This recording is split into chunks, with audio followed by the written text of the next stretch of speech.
This is Wuffy.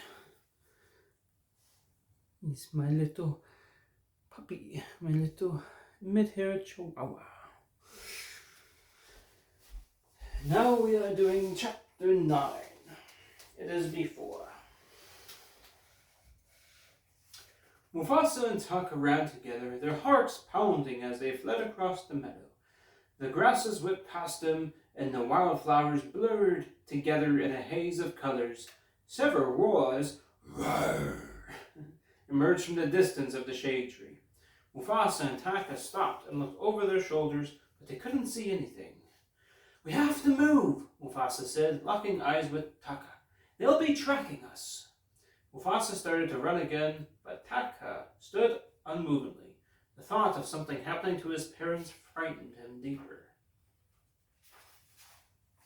Mufasa leapt over to him and bumped his head into Taka's shoulder. "Taka!" Taka snapped out of his thoughts.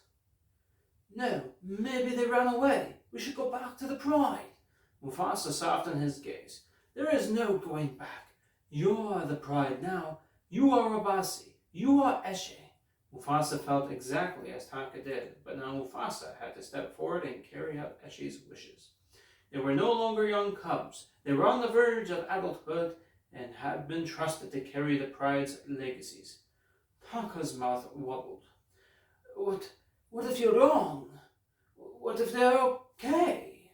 Mufasa studied Taka's face, then lifted a paw and said, "Taka, they live in you now. We may be surrounded by darkness, but brighter days will come. I promise you. Now follow me, brother. We have to move together." A series of thunderous roars resounded from afar. Taka's muscles tensed and his fur stood on end. The birds nearby took flight in a frenzy of loudly flapping wings. Mufasa and Taka exchanged quick glances before turning their backs to the source of the roars and taking off in a run. Together, the young lions wove through the thick undergrowth beneath the trees, with the sun streaking through the canopy above them and beating down mercilessly on their backs. The branches scraped and clawed at their fur, but fueled by a desperate need to escape the danger and carry their pride's hope, the duo didn't slow down. Panting, Taka began to lag, doing his best to keep up with the faster Mufasa. Finally, Mufasa motioned for Taka to stop. His ears perked up as he sniffed out at the air. His eyes widened as he whispered, "Hunters." Taka shivered. "What's the plan?" Mufasa looked behind him where the smell had come from and replied, "Oh, run very fast." Taka followed closely as they sprinted farther beneath the trees. The sound of twigs cracking and leaves rustling grew louder and behind them until the hunters released an earth-shaking roar. Taka and Mufasa refused to back again. They only pressed forward. "This way!" Mufasa yelled. Mufasa and Taka burst through the canopy of the trees and into a clearing next to a river. Instinctively, Taka hopped toward the rocky shore of the river, but Mufasa stopped at the sight of the water. He was paralyzed as he relived his last memory of his parents standing on the other side of that flash flood.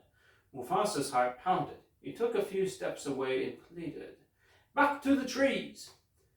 "We're trapped. We have to swim," Taka said fiercely, vetoing him. Mufasa pulled back more from the water. "No, we have to fight. If we fight, we die," Taka said. "But if we swim, we drown," Mufasa retorted.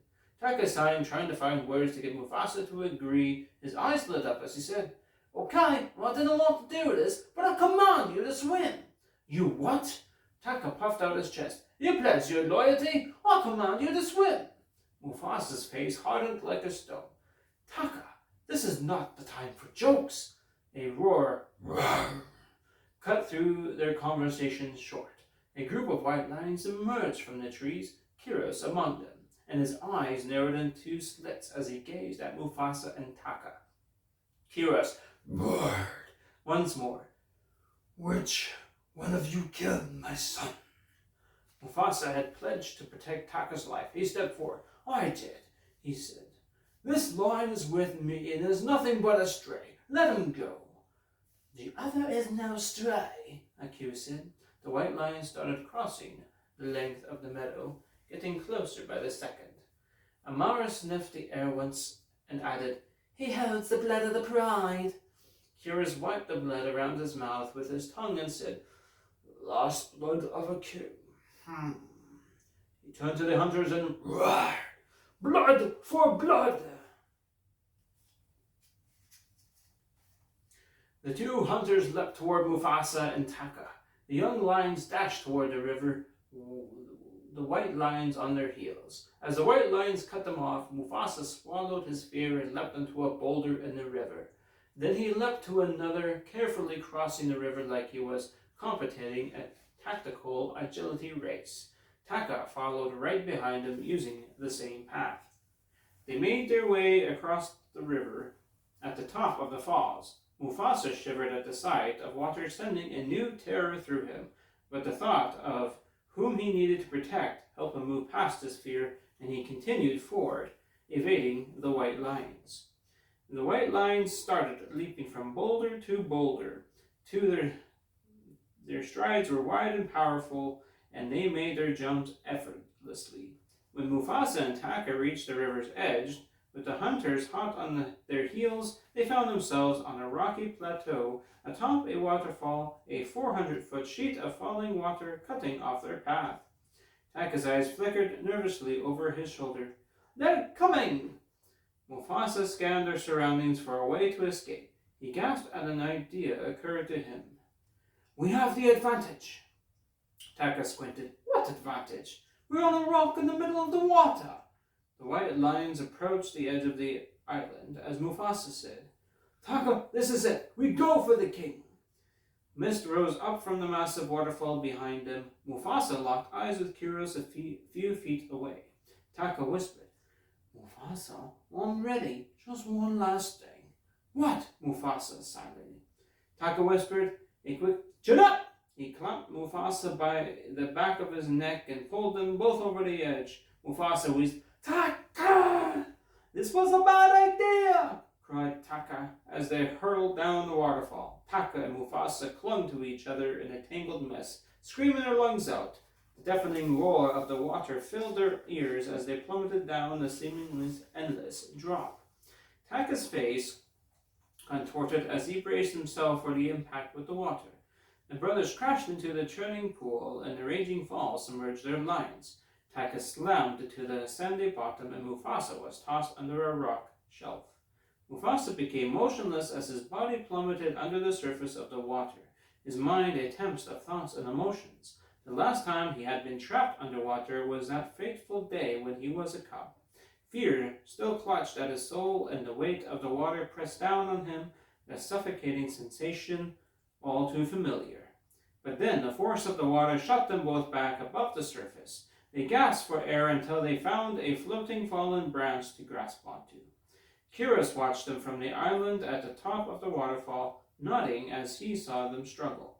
He grinned at how tenacious and foolish the two young lions were. He wouldn't make that dangerous jump to follow them. He ordered his hunters to find another quick way down.